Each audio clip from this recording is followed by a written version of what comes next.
Hello everyone, happy Wednesday. Welcome back to Coffee with Kem and Hills. Oh, we're halfway there. This coffee is giving me life this morning. Yes. It's giving you life. Me as well. Not my first cup. No, but it's never. certainly necessary. Never the first. Are you kidding me?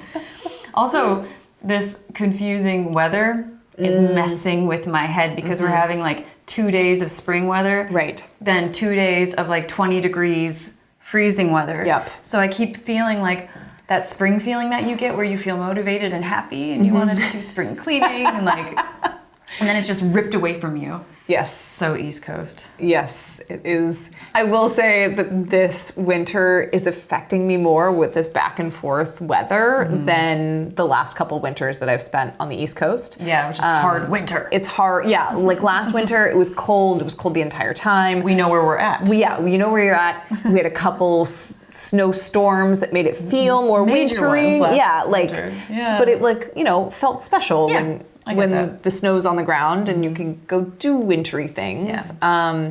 And then this winter has just been pretty cold, and then it'll get warm for a couple days, then cold, and it's just... I know. It's toying with our emotions. Yeah. It's not very nice. It's not nice. And we learned that the groundhog saw its shadow, so... So we're not in it yet. We're not in spring yet, but I'm ready for it. I know. But I'm also worried that the trees are going to start budding too soon because they have had these warmer days, and I'm starting to see some of them. And I'm like, no, hold on, it's still winter. We're not there yet.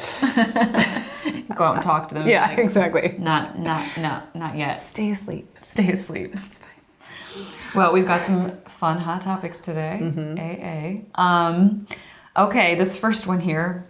An article from the Wall Street Journal gives a crucial clue in the 4.5 billion Bitcoin heist. And that clue was a $500 Walmart gift card. Who would have thought that a Walmart gift card would be the way to tie this all together? I know, right? Yeah. I know. A lot of scamming happens through gift cards, right? It sounds like we are learning. Right. Which I did not know that was a thing or why it would be a thing, but we are learning it is very common. People turn to the gift card.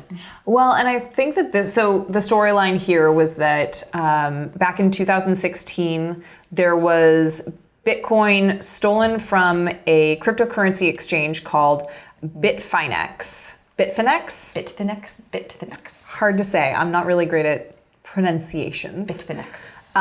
This is a Hong Kong company, and there was malware that took, at the time, it was only worth $71 million of Bitcoin. Oh. Now, since the price of Bitcoin, the evaluation of Bitcoin has gone up so much, right. Now that is worth $4.5 billion in it's a hefty, 6 years. It's a hefty rise. And they moved that money out of this cryptocurrency exchange into 2,000 different unauthorized accounts. And then started moving the money from there. They actually paused on doing anything with it for a couple of months, which I thought was interesting and smart. Yeah, they're not dummies. No. I mean, you can't be dummies to game a system and create a malware that's going to steal money. Yeah, I just don't think that's... These are very smart criminals. In their early 30s. Yes. Young couple from Manhattan. Right. You look at them, and they had a picture, and I was like, y'all did that? Right. Just the two of them? Not like a whole team, like you see in, the Ocean's 11 or whatever. I know. Just... I'm like, well, I'm not impressed, but shame on you. Right. But how did you do that? I thought it was interesting and funny that the girl writes columns for Forbes, and she focuses on fighting fraud and cybercrime. Yes. Also, she is a rapper on the side. That's known as the Crocodile of Wall Street. Yes, and I think they were using some of that money to sort of, get her rap career, rap career going. That's a funny part. I think if you saw the picture as well, you'd get why it was funny. I don't know. I was like, you're a rapper, are you? Okay. No judgment. Just a little bit of judgment. And just a little bit of judgment. Well, I can judge her. She's a criminal. But her alleged criminal. An alleged criminal. Oh yes, they haven't been convicted fully yet. No, they have just been charged. Right. And it's interesting, they aren't actually charged in the actual theft of the Bitcoin because that is slightly harder to prove at this point. Right. But they are charged with laundering money as well as defrauding the government because obviously they weren't planning on telling the government that they had this $4.5 billion in money, which you would typically have to pay taxes on, et cetera, et cetera. Right. And I think that this is a really interesting, there's like so many different steps on how the money moved around and how like it got to... wildly confusing. And I was reading it and I was like, man, if I was, on this case, I'd be like, I'm too tired to figure this out. You got away with it. You win. It is complicated. Mm-hmm. I mean, I think it's very interesting that it came down to a Walmart gift card. Yes. So some of the money eventually in 2020 got moved to an exchange that sells prepaid gift cards. So the government was able to, the FBI was able to track it to this exchange. And they also used Uber, Hotels.com, PlayStation, things like that. So it wasn't just Walmart, but I think that was the first one that sort of got things going. Well, and I think this Walmart gift card was then used by the woman, her name's Heather Morgan. She used her correct email address, her correct physical address, and what was the other thing? Oh, and then also the IP address that all of this was done on for the Walmart gift card was owned by her husband, or was used by her husband. Mm-hmm. So after being so smart on all these different things, and then you use the gift card online. You use too much of your brain's capacity. Instead of, I don't know, going to a store and using it in person where it's probably a little bit harder to track. Right. But I don't know. I just thought that was an interesting twist. There's going to be a documentary film about this. For sure. Any day now. Too many good little things. I thought it was funny that her fiance, her partner in crime, you might say, hired a marketing company to put up this girl's rap posters and purchased electronic billboards in Times Square showing pictures of her face. I mean, that's love. So he was like, I'm going to make some money and I'm going to do you proud, honey. I'm going to support your dreams. I'm going to support your rap dreams. There you go. But I also thought it was really interesting that, obviously the theft happened in 2016. Yep. And the article touches on the fact that the government at this point really didn't have the resources to actually combat these kinds of crypto crimes. Right, which is very different now. And also didn't really care that much because it wasn't as ubiquitous of a asset as it is now. Right. And now it's much more mainstream that they care about it a lot more. Well, it's amazing how long they were just living their lives and getting away with it. Right. And not anticipating that, the people are going to start understanding how this works better and better and better. Right. And, in time, they might just get you. Well, and that's the thing about the blockchain is that there's you can see, it's very transparent. You can see the different transactions of where the money goes. That's why it's so safe. That's why it's so great. It's becoming, more trackable. Yeah. Whereas before, a lot of these criminals were using it because it was so hard to trace. And now it's, as this technology grows, it's becoming even more traceable. So beware, criminals. Your cryptocurrency might not be the best way to stash your cash. Wow, we should quote that. That was good. Did you hear that? That was really good. Well, I think we're done with that topic. Let's move on to the next. Yeah. Let's end on a high note. Okay. Okay, this is good. According to Business Insider, Meta is hiring 10,000 people to build its virtual reality universe. The company's top recruiters explains how to nail the interview. Whew. So if you want to work for the metaverse, they're looking for 10,000 new employees. And they've already created 70,000 jobs, which is amazing. I mean, I guess I didn't realize. So Meta, formerly known as Facebook Inc., for those of you who may not have heard the news. I don't know how to like switch it yet. I'm Yeah. not like there yet, but you know. But it's interesting. They talked about how they only had 10,000 employees back in 2014. Mm-hmm. Now they have 70,000, which is not surprising, but it's also just mind-boggling to think of. Yeah, and then, well, Facebook is so big, I'm kind of surprised they only had 10,000. But back in 2014, it was still... I guess it was still kind of new, wasn't it? I mean, it wasn't new, but it wasn't like as big. Right. Instagram wasn't as big, and Instagram is part of Facebook. Oh, that's right. Yes. Yep. I think Instagram started being a thing in 2013, I think is when they bought them. Don't quote me on that one. It's weird. It's been around that long, to right. be honest. Yeah, okay. So it's just interesting, like the exponential rise, and it's 10,000 new jobs, mostly in Europe, which I thought was an interesting little tidbit. A little tidbit of information for you. Okay, so if this is your dream job, keep listening. If not, you can just stop now. I'm just kidding. Just keep listening because it's really interesting. Yeah. So they want the interview to be a two-way street. They want you to be on the same page as the company on what is best for the metaverse and what their vision is. Okay, so maybe do your homework, I guess? Yes. Yeah. And be really gung-ho about the metaverse. Yeah. I am not gung-ho. Yeah, I would not be I'd be like, good for this interview. I feel uncomfortable with this. Can you sell me on it? And they'll be like, thank you very much for your time. We'll get back to you. Click.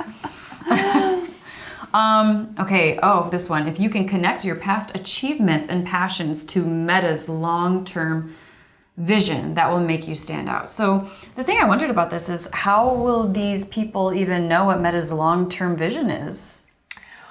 Well, I Make lots of money? Right. Yes. I don't know how Meta plans to make money in the metaverse. I don't understand that yet.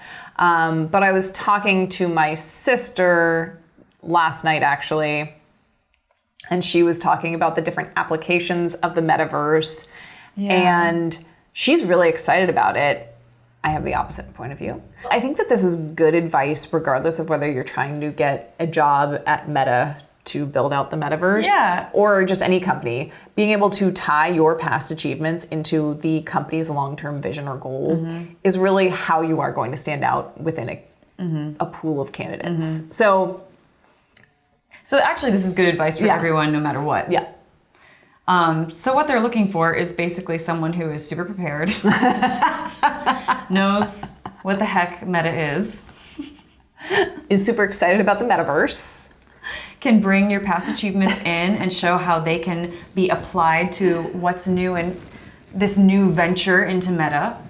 And what else do they say? Oh, they give you a heads up on a question they might be asking. This was nice of them. Okay, on your very best day at work, what were you doing when you look back on that day?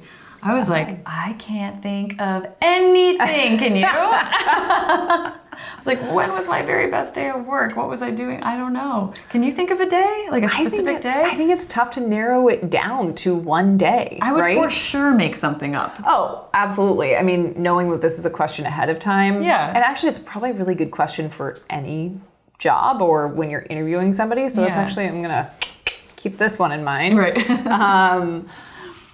But yeah, I mean, I think answering the question obviously will help them figure out if you're a right fit for what they're looking for and what your values are and what you actually, where you get the joy out of your job. I couldn't think of mine specifically right now, but I think it's a very good question. Yeah, if I was asked that on the spot, I would be pulling that right out of my backside. I would be like, well, I've got one for you. And then it would be a hit or a miss. Would yours be a specific performance? Yeah, that had gone flawlessly, or you just were super proud about? Yeah, I probably would go into something like that. Like a specific performance that just felt really like spot on, because it varies so much from show to show to show. But it's sometimes I'm most proud of a performance on my worst day if I nail it. Right. And maybe that would be my answer. I don't know. But I had this sort of mentality of no matter what's going on in my personal life, show up and do the show. Like the show must go on. And I know like things are changing more and people are looking at self-care differently and not doing the show must go on. But what I found in my old school mentality was that it was really therapeutic and healing and I'd be really proud of myself. So if something was going on at home or I was just feeling low that day and it was hard to get motivation, if I went in and I did a great show, I was so proud of myself at the end of the day and it sort of changed my perspective. It took a bad day and turned it into a good day. Yeah, I think that's a great mentality. Probably a really great answer to the question. Did I get the job? Because it also shows like a growth mindset, which I think is something you're always looking for when you're interviewing somebody because most days are not going to be great. Right. Some days are going to be bad. It's reality. About how you manage that, how you react to how the day is going. Yeah. And how you're able to overcome the adversity and the bad news or whatever else is going on. Yep. In order to get your job done and be confident that it was what you wanted to happen. I think that's a great mentality to have and I'd hire you. Thank you. You got the job. I didn't know I'd be getting a job today, but not for the metaverse because no one would hire me for the metaverse. I wouldn't know. Left from right, up from down. Like, I don't know. Oh, this freaked me out. So the way that the metaverse was defined in this article is a virtual reality world where people can live and work from home. Where you can live. I get the work part, okay. Yeah. Like, we've been doing that with Zoom, but you're still like, connecting with real people. But live? Right.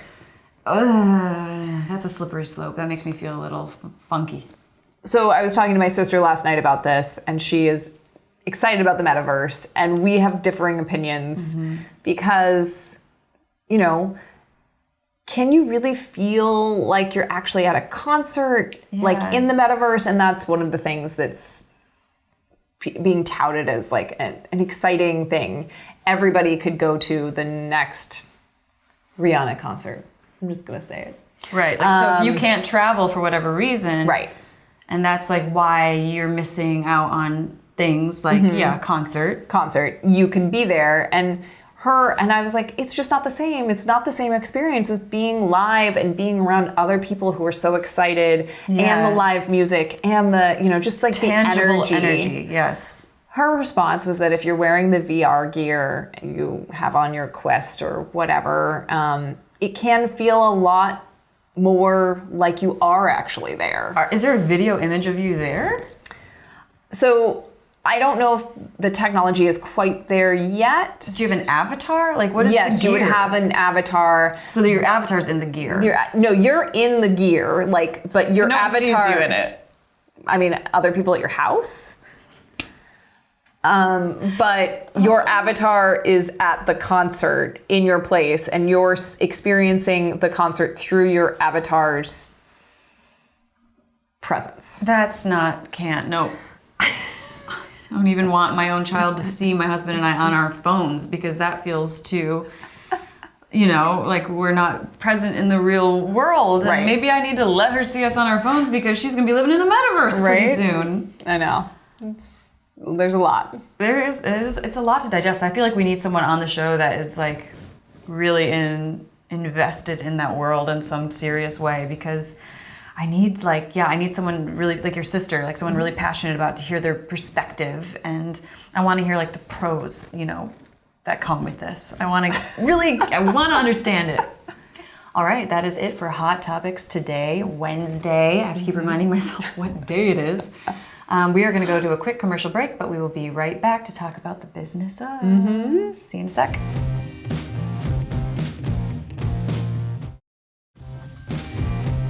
Welcome back. All right, I'm just going to hand this over to Hillary because she's going to be talking about her show that's airing today, The Business of. So the business of craft beverages. So we thought we were going to talk to Brad about craft brewing, but really their business at Two Roads has expanded because it's not just about beer anymore. It's about all these other beverages, including, hard seltzers. They also have a vodka drink in a can that has real fruit in it. Are you drinking these? I got to sample some. Of course you did. And they were really good. Oh. They're Daybreaker, which is basically the equivalent of a screwdriver. Okay. But with blood orange juice instead of regular orange juice. Wow. And it comes in a can. And it's real orange juice. It is because they have a pasteurization machine. What? It was so delicious, guys. Like, it was, I don't know. It was really, went down very easily. And it, it was like, I think 10%. So it was,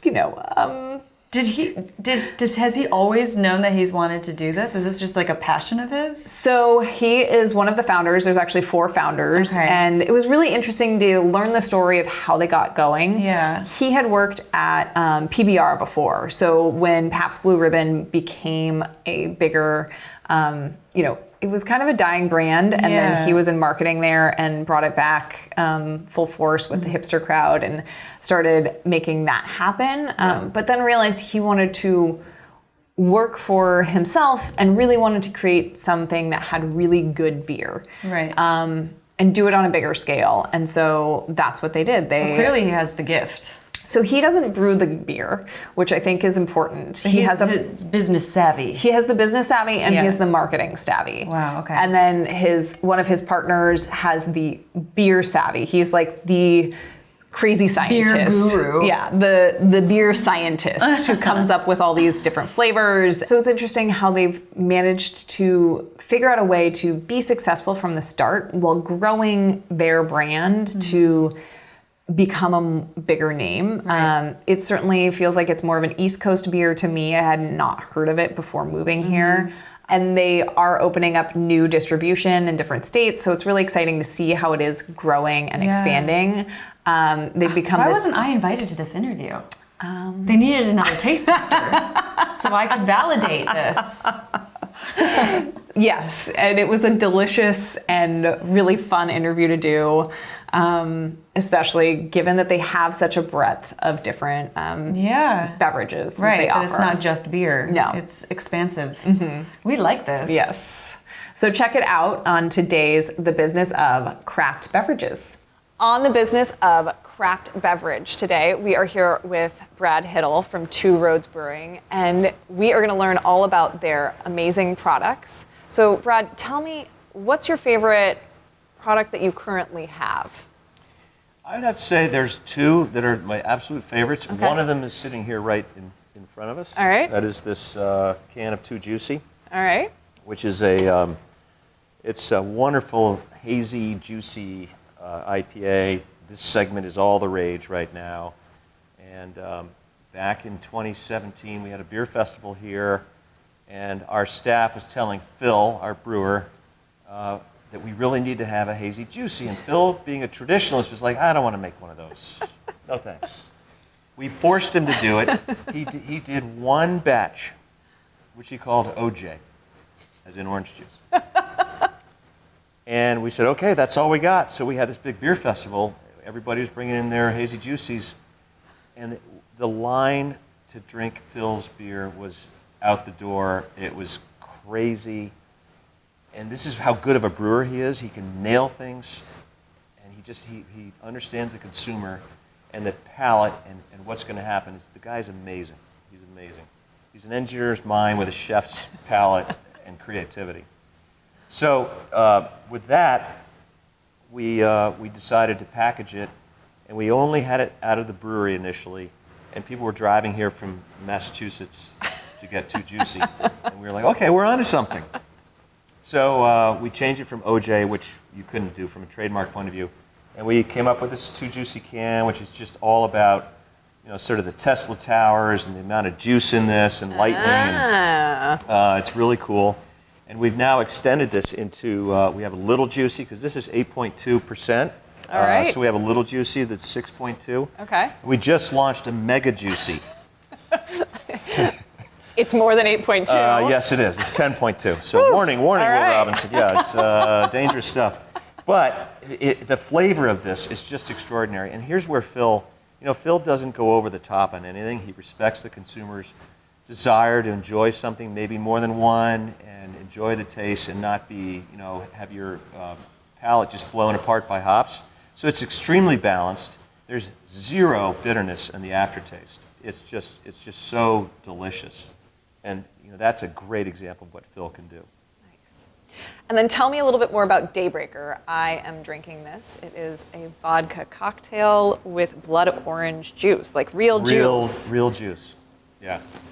That's a significant point of difference to have real fruit because it obviously you get the real fruit flavor, and in a lot of other competitive products they use natural extracts.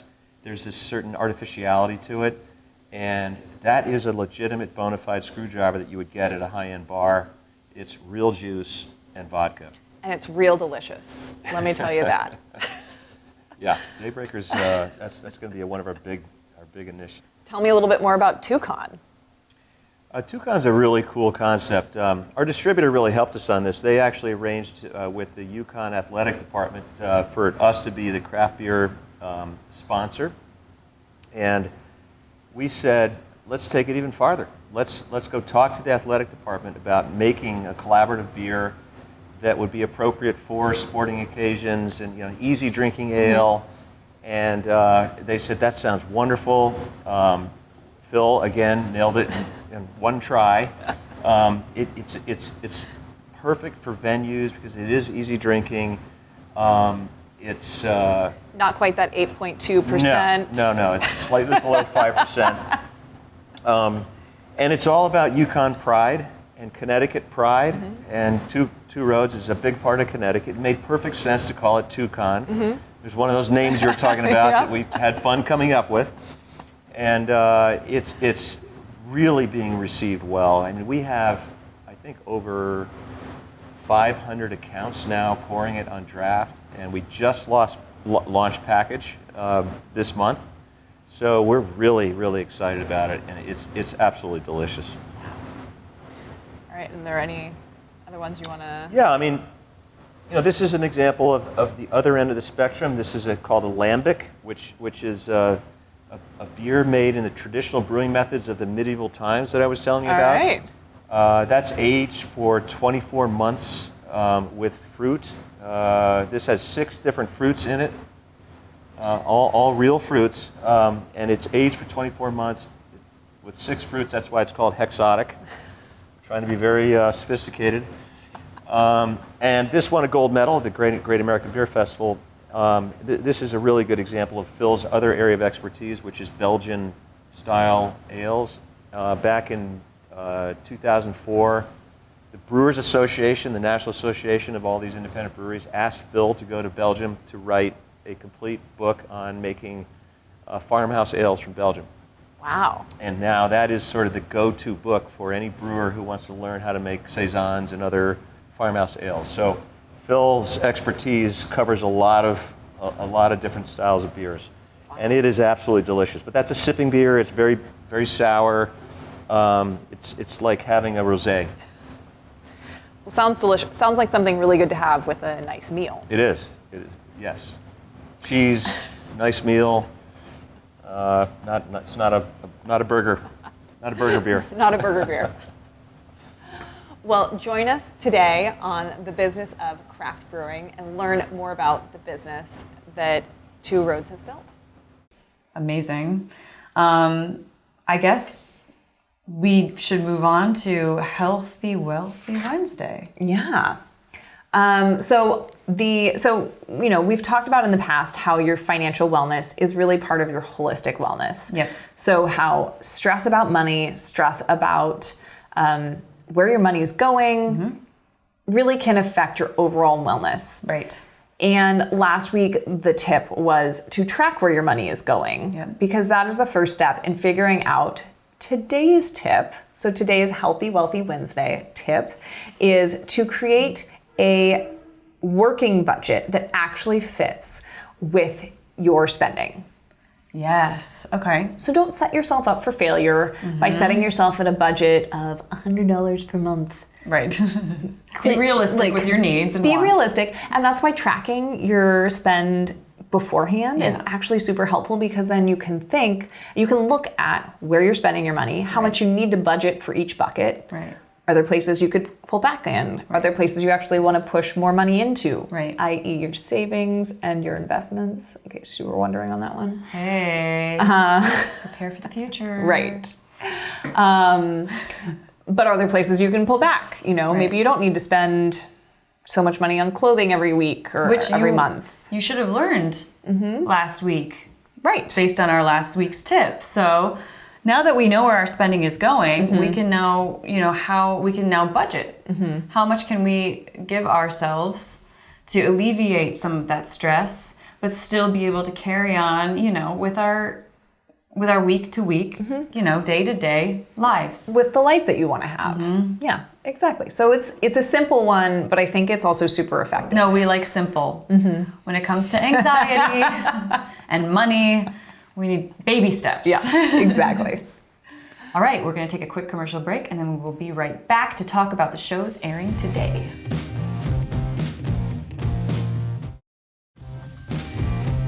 Welcome back. Today on Estate Planning 101, we learn if estate planning can be a DIY job. I think we are all tempted by the ease of a simple Google search, but on today's episode, we will learn why that might not be the best option. So, Hillary already gave us the rundown of today's episode of The Business Of, so be sure to tune in. You won't want to miss that one. We already know that. Next on the blockchain interviews, Nick Carter joins Dan Weiskopf to discuss crypto mining, energy usage, and its impact on carbon emissions on a global scale. Wow. So yes, there's a lot of good television to watch. Do people even call it television anymore? Is it television? Maybe it's just TV? Oh, TV. Programming? I don't know. Whatever it is. We've got the good stuff today on ROI TV, and you can check all this out on Roku, Amazon Fire TV, Apple TV, or on your phone via our iOS or Android apps. Beautiful. Thank you so much for joining us on this fine Wednesday, and we will see you tomorrow for another episode of Coffee with Kem and Hills.